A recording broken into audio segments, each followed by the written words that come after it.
Well, hello, With Gratitude Matt listeners. My name is Matt Moran, and I'm the host for the With Gratitude Matt show.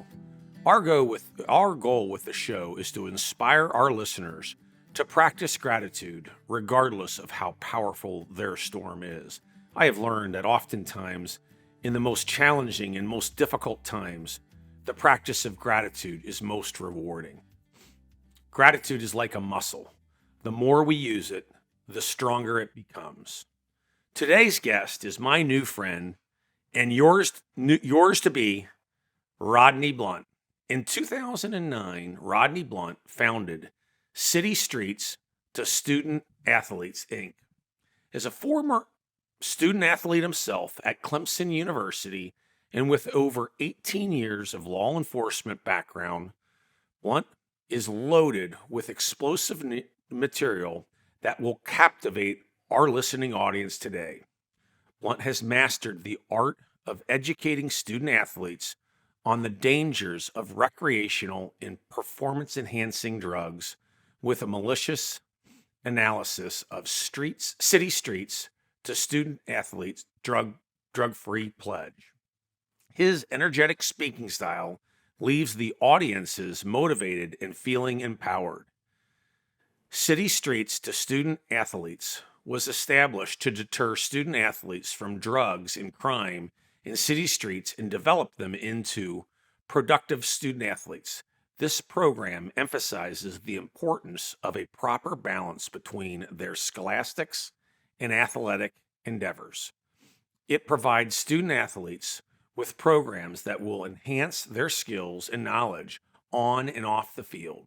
The program is also created for launching a drug-free pledge movement that's reaching student athletes all across the country. Rodney, welcome to today's show. Thanks a lot. Hey, that introduction got me all excited. I feel like jump running out the tunnel, playing again. I appreciate Yeah, it. Thanks for having me. I can see you running out that tunnel down in Clemson. Yeah. That was a bit time ago, right? Oh yeah, early '90s. Early 90s. Well, go Tigers.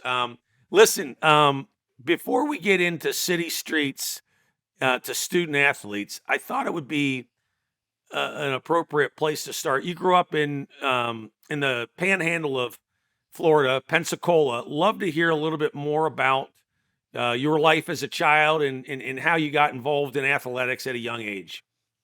Yeah, sure. I'm just old country boy out of Pensacola. My mom had three boys, and I'm the youngest, and so we played anything that you can play outside: basketball, baseball, football. We did it all. But early on in my playing sports, my father had a stroke. My father had a stroke, at 33, and I remember the day before my father had the stroke.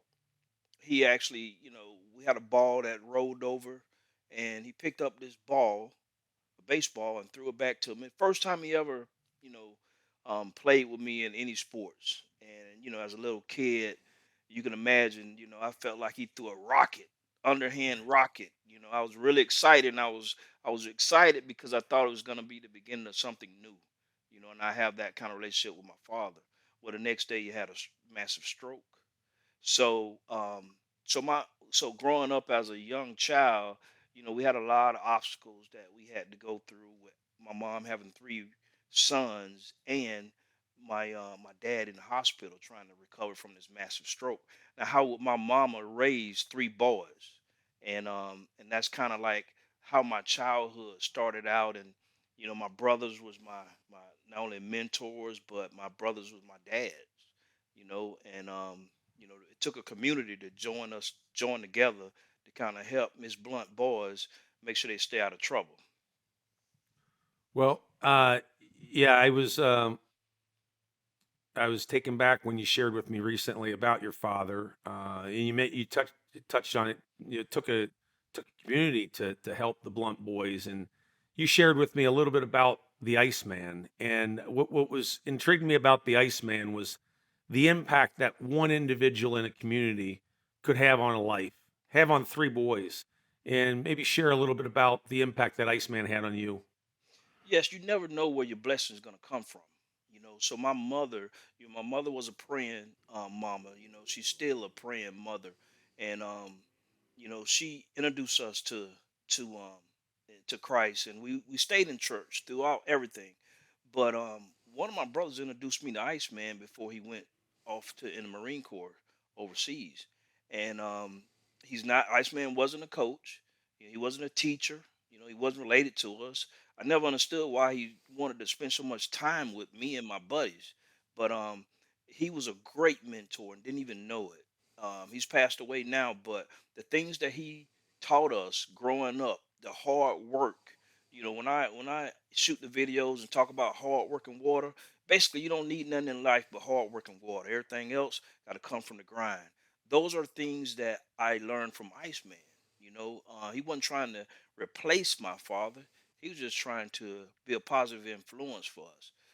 Another thing that Iceman did that I think had a lot to do with my upbringing is, he never, when we see these flashy cars or guys that we knew that was probably up to no good, um, Iceman wasn't really, he didn't promote that kind of lifestyle. He always kept us grounded. We would do things like we'd go and older lady in the neighborhood, we go rake her yard up and spend all day working around her yard, and she wouldn't we wouldn't ask for any money, you know, and he made us be real respectful and just that's community service today. Nowadays, you gotta have so much of that to graduate from high school. But we was doing it already, didn't even know it. We just appreciated what we was doing. And at the end of every I guess community service event that we did with Iceman, he would pull out all the weights out of the back of his truck and we'll have a workout right there in the middle of the yard that we just finished raking. So it don't get no better than that. I mean, we wasn't in trouble. It kept us out of the streets, and you know how it is. You create a habit. When you're around good energy, you attract good energy. So When he pulled those weights out, Rodney, were you usually the winners of that competition? oh no, no, these guys was the real deal. And so by me being the youngest, that pushed me. Those guys always made me make sure that I stayed grounded. Trust me. Well, God rest his soul, and I know he's probably rolling over in his grave just listening to you talk about him and the impact that he had on you. And I just think it was important to hear how one man, not related to you, not a coach, just a kind soul, and he was really impacting many lives. And so as we move on to just football, I mentioned in the introduction you played at Clemson, elite program. You were recruited by the top schools at the time, all over the country. And what was that process like for you as you were evaluating what school to go to? Oh, it was a shock because again, my daddy before he had a stroke, he was an auto mechanic, and most of my family was auto mechanics. So we didn't have a history of football players. I was the first one to ever go to college, let alone play Division 1 football. So the recruiting process, it was scary for me because I've never really been a long way from home. I haven't had dinners in these five-star restaurants, never been in these nice hotels. So as a country boy, you just have to look at the person next to you and follow their lead. And so I did a lot of that. Um, I wasn't a big football fan to be honest with you because we didn't couldn't watch a lot of TV. So I didn't grow up watching TV. I knew enough to know that I wanted to play at Clemson. I knew that, but it was scary. So in my program, all the things that frighten me in that process is what we implement in my program. Prime example, I got to college, we went to church every Sunday, but I pretty much wore the same tie. Never untied that tie. When you get to college and you got to tie your own tie. So I didn't know how to tie a tie, so that's embarrassing. I had to have my roommate help me out, and so those are the things. We might meet with these kids sometimes to go work out, and I bring a bag of ties with me. Throw the ties out, and once we teach them how to tie the tie, and once they master that, then they can come out on the field and join the workout. Things like that. Table etiquette, you name it. The whole recruit process was scary, and it's scary today unless you get kind of coached up on some of those life skills and how to greet, how you gonna greet the coach wife on the elevator, you know, 30-second elevator pitch. You got to sell yourself. So those are the things that was frightening me when I was getting recruited, and I try to make sure that the kids that go through my program have that confidence going in when they get recruited.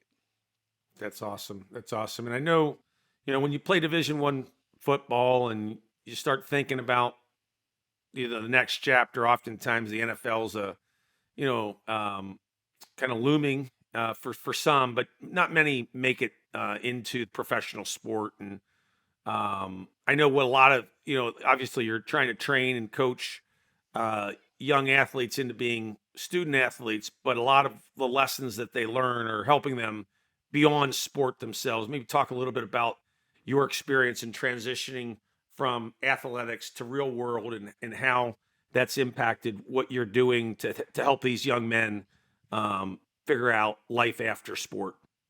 Well, Matt, when you think about it, if you go to a big school like Clemson, you pretty much, I mean, you're a rock star almost. You don't even wait in lines, and we didn't even have to go pick our books out. They would just go to the bookstore and tell them your name, and they give you a bag with all your books. So when you transition out of college to the real world, whether you play a couple years in the NFL or not, it's a really big transition that you have to make. And most guys, nowadays there are programs in these big schools that help them make that transition. It's almost like in the military. But what I've noticed in my travels is how to avoid distractions. I call it crowd noise. Um, when I got to Clemson, the first shock I got was um, we got ready to play our first game. They bought out these big speakers to play this crowd noise. And they basically saying that the crowd noise is going to be so loud that you won't be able to hear the person across from you. So we're going to play this crowd noise to get you guys used to it, right? And then if you can't if you can't hear, we're gonna the secondary signals on the field. You're gonna have the coaches on the side. With giving you signals per your position. So there was ways to deal with the crowd noise. Well, in college, a lot of times guys get caught up with the different crowd noise and have no way to decipher the right crowd to follow. There's a lot of Right. guys that I graduated from high school with followed the wrong crowd. The crowd, you know, a crowd noise don't have to be negative. A crowd noise can be positive. And when I was at college in Clemson, I score a touchdown, everybody jump up and they shoot the cannon and everybody cheering. Well, guess what? When I fumble, everybody's still gonna jump up and they're gonna cheer, but it's gonna be a negative cheer. So you have crowd noise on both ends, and the biggest thing is to try to help these kids not put all their eggs in one basket. It's like if you want to play in the stock markets, or you don't put all your money in one stock. You got to be diversified. We try to teach our kids to, when you go to college, start networking right away. The same people that's following you and can tell you every play that you've ever ran, they have a company that or they wouldn't have their big RV parked in our parking lot, right? So they have a big Right. company. When you talk to them, you don't have to talk about football. They already know you're a football player. Let's talk about their company and how they started their company, and start those conversations. So when you hang up your cleats, you have some options. Don't wait till you hang up your cleats. You got to start digging on it now. It's all about being in the right proximity of greatness. Matt, when I talk to you, I just like talking to you because I like being in the proximity of greatness. So it's gonna be hard for you to shake me because I just like anybody have a vision that nobody's ever else has ever had, and what you're gonna do with that vision. That's beautiful. That's beautiful.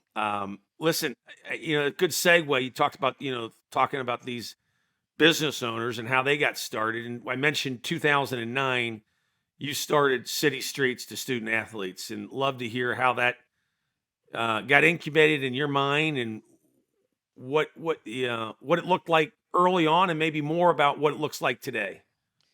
Okay, I'm gonna tell you something. It was just a blessing from God. I'm gonna tell you that right now because my wife and I, I used to spend a lot of money training kids and traveling with taking other kids with my kids.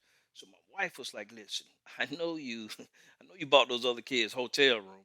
Listen, I went to Florida State. I took a group of kids to Florida State for a football camp, and I had enough money to buy two hotel rooms, but I needed those kids to stretch out that night. So I slept in the lobby. I told them I'm good. I had another room. I slept in the lobby, and back and forth from my car because I wanted those guys to be fresh. Okay, and so my wife knew that I slept in the lobby, and trying to help out the kids. So she said, "Listen, you don't have to do it out of your own pocket. Like you don't, we can start a whole program, an organization that there's funding for that." And you know, I didn't have any idea because I'm just worrying about my personal kids and their friends to train them. So what we did is after every Sunday after church, my wife and I went and bought a book from Barnes and Noble called "How to Start a Nonprofit." And so after church every Sunday for probably 2 months, we would go, and it was like we had homework back in college. And we was grinding, and we built it from the ground up. We didn't pay for anybody to do anything. So um, and then it just started evolving. And then once I noticed that I attract all these kids because I'm a former athlete, my buddies all NFL college players, so we attract a lot of kids. So now you got 8,500 kids out here. I got to put some in these kids' heads that's gonna stick. Because I had one kid that didn't show up. I was down in Miami. Had one kid didn't show up, and I was like, man, where's this one kid at? You Khalees, where's he at? And she got in trouble at school. Got in a fight, and say that matter of fact, they expelled him, coach. He probably won't be back. And I felt bad because I had that kid in my camp for a couple of weeks, and I never really gave him a lot of encouragement. Didn't talk about things outside of football. So then we came up with our drug-free pledge, and we started saying, well, you know what? I tell you what, in order for the kids to come train with us, we don't want to charge them any money because if it had to do with money for me growing up, I wouldn't have been able to participate. But they will have to sign a drug-free pledge. If they sign a drug-free pledge in public with us, then they committed, then they good to go. So we came up with our pledge. And our pledge is simply I pledge to work diligently on my academic performance and my quest for higher learning. I will not use performance enhancement drugs to alter my athletic ability. I will not use recreational drugs to alter my mood. I will earn my merits as a student athlete from hard work and dedication. I will live a drug free life. That's 5 sentences. That's 5 sentences that cover a whole lot. And we say that after every camp. And I try to get over 2,000 signatures a year of just pledging to be drug free and stay out of risky behavior. You have children yourself, Rodney. Was was that a motivating factor to see just your own children and the risks that they might have outside of your home in terms of starting this nonprofit? Yes. Well, our oldest son ended up getting a scholarship at Middle Tennessee State. And just going through the whole recruit process is totally different than I had to go through when I was coming out of high school. And a lot of parents think about it, man. If a parent is working, sometimes two jobs to just make ends meet nowadays. They can't keep up with NCAA rules and regulations. We learned so much with my son. He was a great athlete, and into his sophomore year, say, hey man, he's one of the best linebackers in the country, but he only have a 2.1 GPA and core GPA. So it's a difference between regular GPA and core GPA. So it's a lot of different things that we had to learn, and we started a peer tutoring program so we get the smartest kid on the team or the smartest kid in your class and pair that kid up with a kid that's struggling. That's free because all I do is go grab the kid some pizza once a week and or buy him some new shoes, and that's it. So we just tried to do things that a normal family could handle. And then my young son, he ended up playing at Rutgers. Um, and he was a receiver. He played on scholarship, but those guys, their friends benefited from the fact that everything that they went through, and they in the process of getting recruited, it taught us more and more. And then, you look up, we talking about 13 years later. We've been through a lot of kids. We got kids that's graduated from college working now, and we got kids all over the country, military, um, the academies, you name it. We just got our first kid just graduated from law school the other day. So those are the big wins that we're looking for. That's remarkable. And you mentioned you're trying to get 200 or I'm sorry, 2,000 signatures a year. Where do you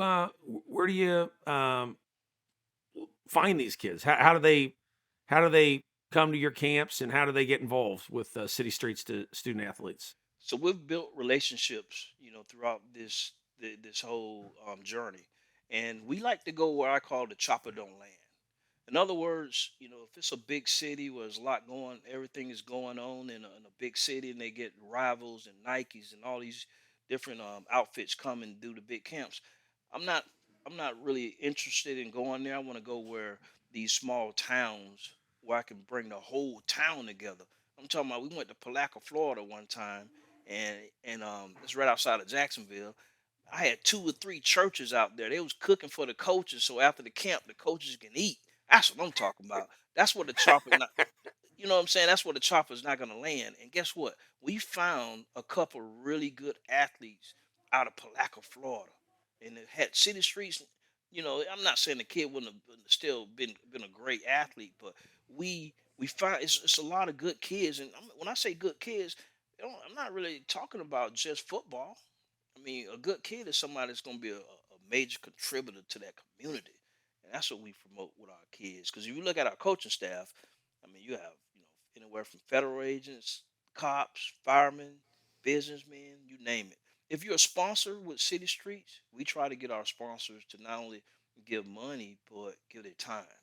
That's more precious than their money. That's awesome. And each year you take 30 of these young men back to your alma mater, Clemson.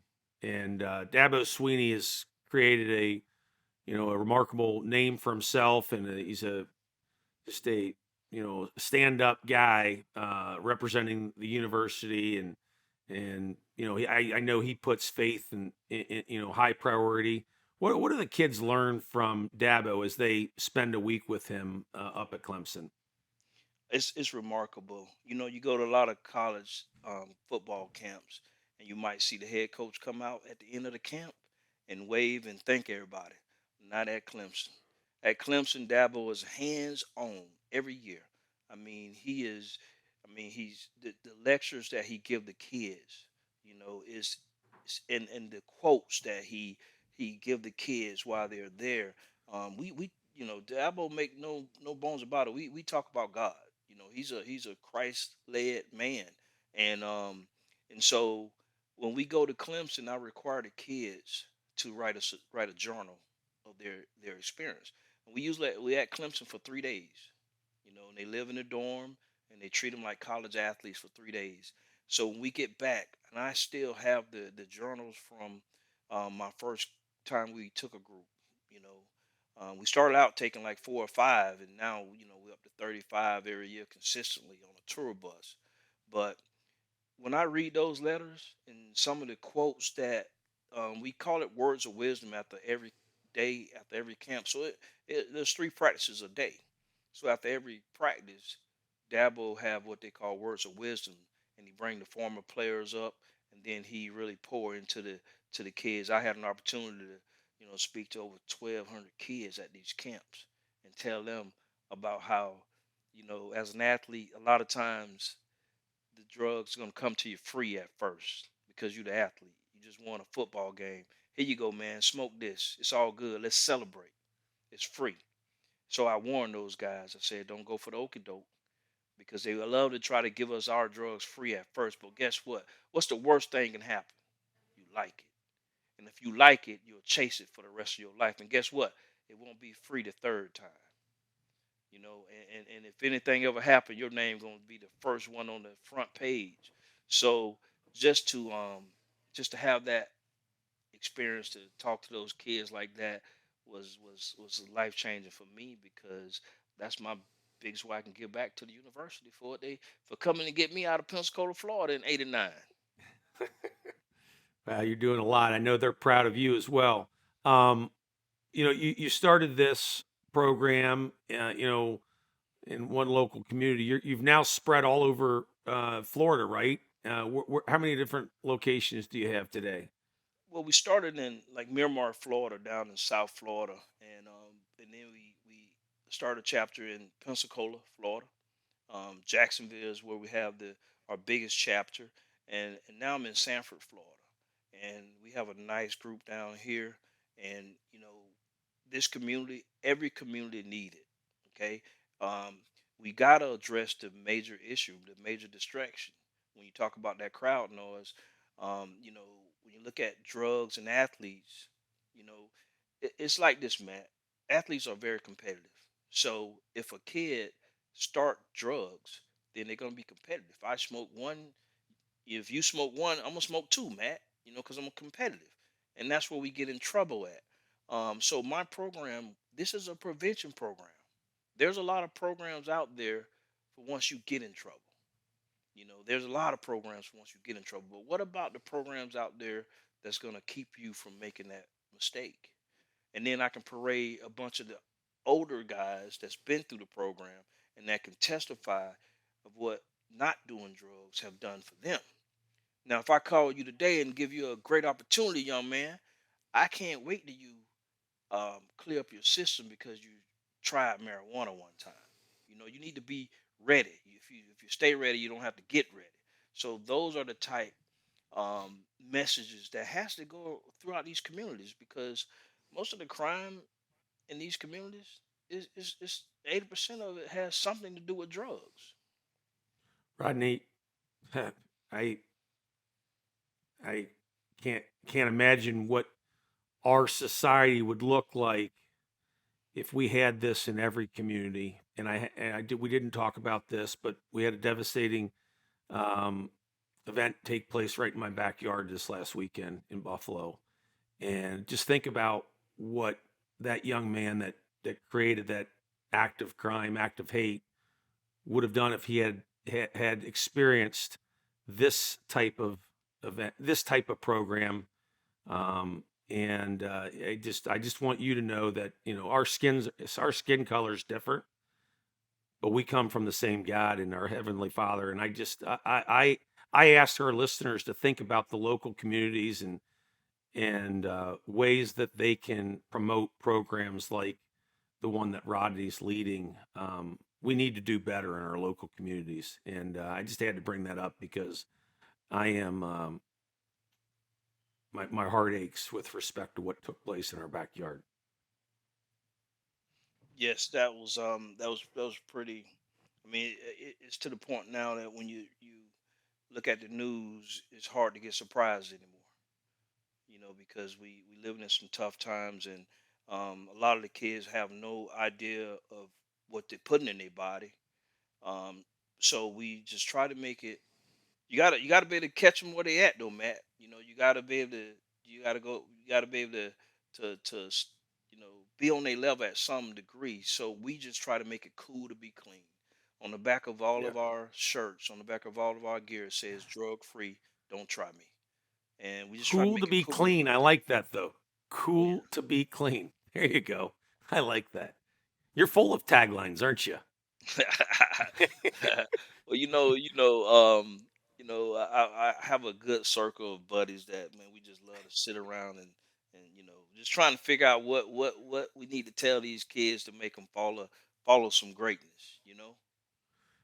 I know. So you touched on Dabo's faith and his commitment to God and how he weaves that into his coaching. You know how im- how often does faith and the conversation around God get woven into you working with the athletes that you're working with, student athletes that you're working with? Right. So the way I do that, Matt, is I try to let the kids see the God in me. A lot of these kids, if you come at them a different way, they'll run from you. So you just try to show them by example. And I remember my mother said, she asked me one day, it's been several years ago. She said, how your ministry going, son?" And I said, "Ministry to my me," and she said, "Yeah, you and them boys." I said, "No, Mama, that's a city. It's called City Streets Student Athletes. It's a we build athletes. We train them, Mama. We get them ready." She said, "No, baby, that's your ministry." And man, that stuck to me. And she said, "The way, see, you don't come to our camps. Ain't no cussing, fussing, and ain't none of that at my camps." And my wife, and my granddaughter, and it's a family thing. My wife can blow a whistle and say, "Right now, I need you," and I'm dropping everything right in front of the kids, and I'm running. And so we try to show these kids through just our life. Coach Blunt don't I don't not use profanity in front of you guys, and then when I'm with my buddies use profanity. No, I really don't have a place for it. So I don't have to watch what I say. That's why I come up with the country sayings because it's in Dabo same way. I was up there one year and one of the volunteers used profanity. Man, he got kicked out of the camp because you don't we don't play that. They give us rules when we get there. Now it's gonna be hard pressed to find a lot of college campuses, a lot of college football teams that you don't hear some bad words at. Sure, But you go to sure. Clemson and you can actually have your kid go to a camp and they're not gonna hear all that. It's gonna be respectful, but we're still gonna get after it. So we've got a lot of listeners that are parents themselves, the drugs and what they can do for their children is devastating. Any advice that you might have for the parents listening to ignite exactly what you're asking your student athletes to do, and that's that drug free pledge. What are some good tips that you might share with them? Man, I'm glad you asked because I think that's very, very important because we want to tell our kids that they need to change their circle, get around the right circle, but we really don't give them instructions on how. Um, you got to take it back to that herd mentality. Everybody, all these kids want to be a part of something. They want to be, and they're gonna be a part of something. Okay, so let's give them something to be a part of. It don't have to be city streets, but find a good cause. Find a good cause. Have them to go to those meetings. Find something that they're interested in. Because if you don't give them something, then they're gonna find it off the internet. Now, those groups, they can be formed off the internet as well. There are some kids that's playing video games, 24/7, and they're attached to these groups on the internet that they'll never even meet those people. So I think that we have to get our kids involved in something. They can say, "Well, I don't like sports." Fine. Well, you might. It doesn't matter. It might be something that you have to challenge yourself and think outside the box to get the kid involved in something. But we got to get them involved in something because we got to get them attached to something great. Church group, or maybe it's not the church group, but it's some of the guys from the church group, and build them up from the inside out. So when they get in a sticky situation, they'll be able to handle their own because they know right from wrong. Now, what we do with our kids is we try to get them educated on the drugs. If I give you an assignment to research a certain drugs and the negative effects and you start reading it and researching it, that's not something you want to do. So that knowledge is power. So when you're in a circle full of friends and they talking about going and do some vaping, you might want to just say, "Man, check this out. Did y'all see that video on that 16-year-old girl that the vape thing blew up in her face and now she didn't die, but she can't use the right side of her face for the rest of her life?" you know and that might jar some of those guys like, "Oh man, you know what?" Because in that crowd there are some kids in there that don't want to do the wrong thing, that want to do the right thing. You just need one kid in there to say no and go against the grain. And so that's two things that I think that we can do. empower our kid with knowledge on the different drugs, because now they putting fentanyl in everything, guys. I hope you guys realize that. Marijuana ain't just marijuana no more. The pills are not just pills anymore. They're putting fake pills in, and fentanyl basically make your heart stop, and you get no do overs. Another thing is find something that you inspire to, that you like, or you inspire to be, and start putting some time and effort in developing those relationships and those skill sets. As you're talking about, the groups that you that or that our kids should get involved with, I'm reminded of a saying that my grandmother used to say. She'd say, "This is Grandma Moran." She'd say, "Show me your friends, and I'll show you who you will become." Rodney, if you when you hear that, anything resonate with you? Oh yeah, oh yeah. If you look at my life from when I graduated from college to now, all my circle totally different. It didn't take long for me to figure out I need to get around some different folks. I can't stay around guys that just want to everybody thinking alike. Because if I'm the smartest in the room, I'm in the wrong room. Okay, so I need to get another room. So if you look at my circle now, it would blow some people away, because, and um I don't want to, you know I don't just try to get in certain circles. I'll attract some certain circles, just because of the energy level. If you have negative energy, I don't really have a lot of time for that. So I kind of gravitate towards something else. And if we can help these kids develop their circle, because as that influence is pretty great, guys. My daughter, uh, 11 years old, fifth grade, she just graduated from the DARE program in her school.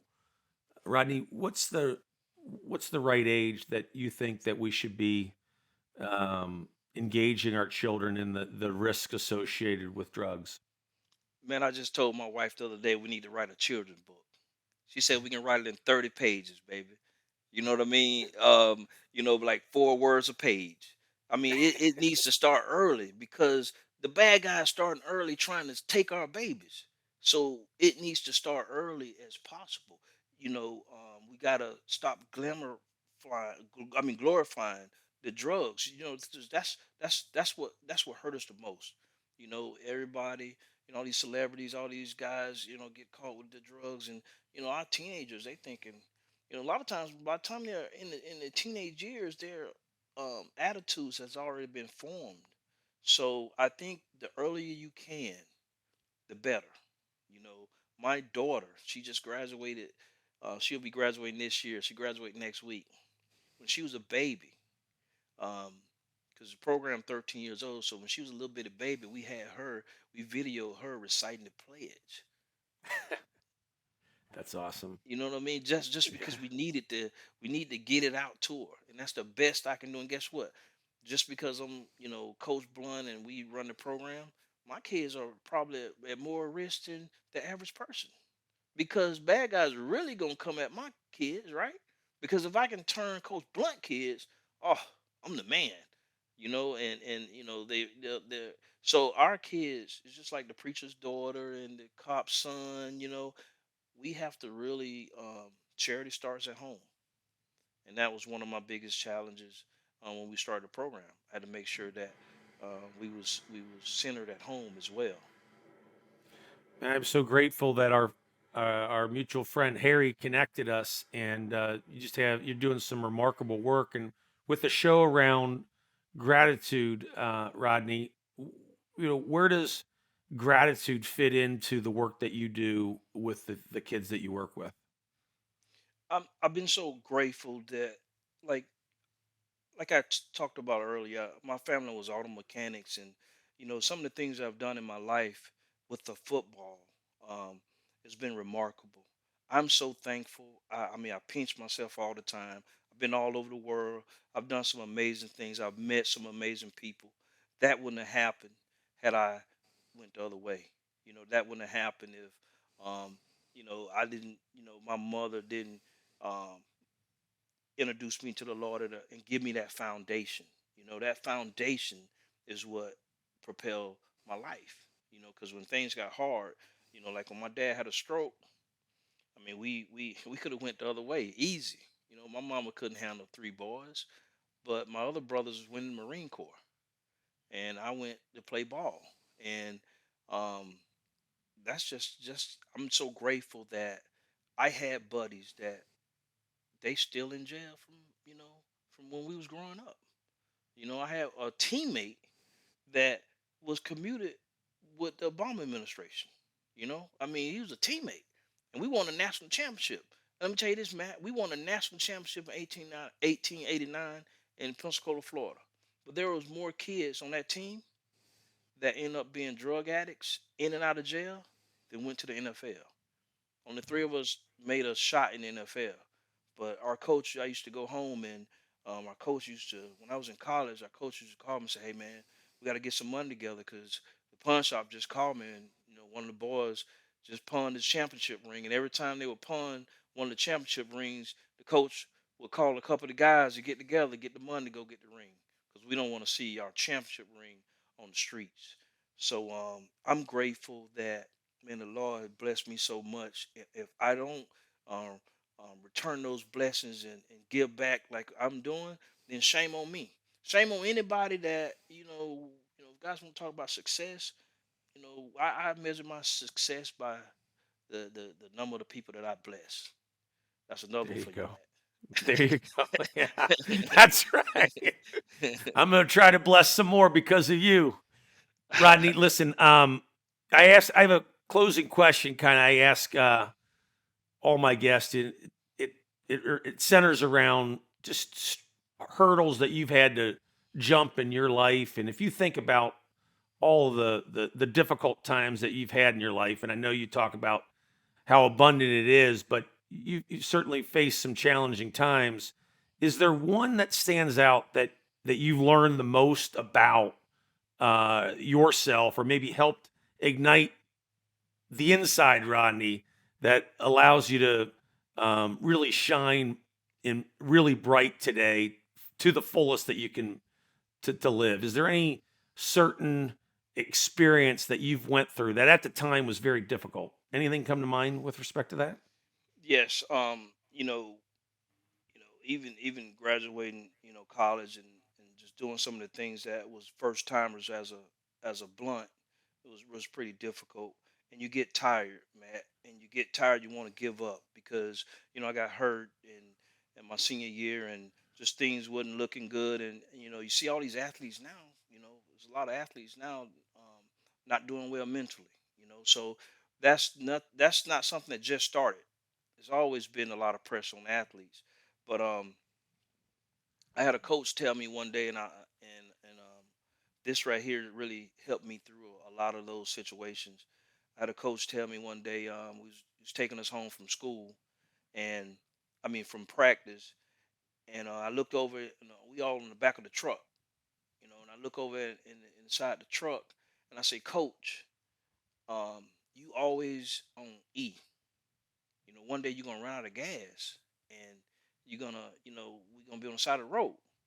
So he looked at me and said, "Son, um, that needle has been broke for years. I know how much gas I have in my tank because I put it in my tank. How much gas do you have in your tank for the game next week?" And so it was years later when that came back up to me. And so when I get weary, when I get tired, things just ain't looking right, and you don't see no way out, I think about what Coach said and how I know how much gas I have in my tank. I don't let society tell me how much gas I have in my tank. I put the gas in my tank. I know how many more miles I gotta go, and I'm not quitting till I get there. And that's how I approach life. It's Um, beautiful. Keep the gas in the tank always, and that's just how I approach life, Matt. So I've Oh, had that's several that's a several instances that things like that just pulled me through. And again, that's from a little league coach. So I know how powerful and impactful coaches can be in a young man's life. I'm talking about this coach, and I mean, he's passed away now, but I'm still telling that story.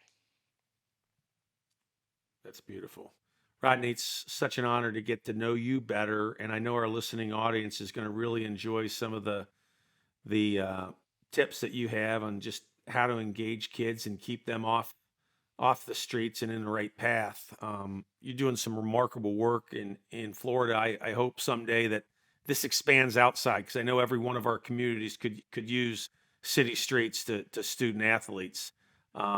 Keep doing what you're doing. Keep that tank full, and I can't wait to continue to develop our friendship, and just honored to have you on today's show.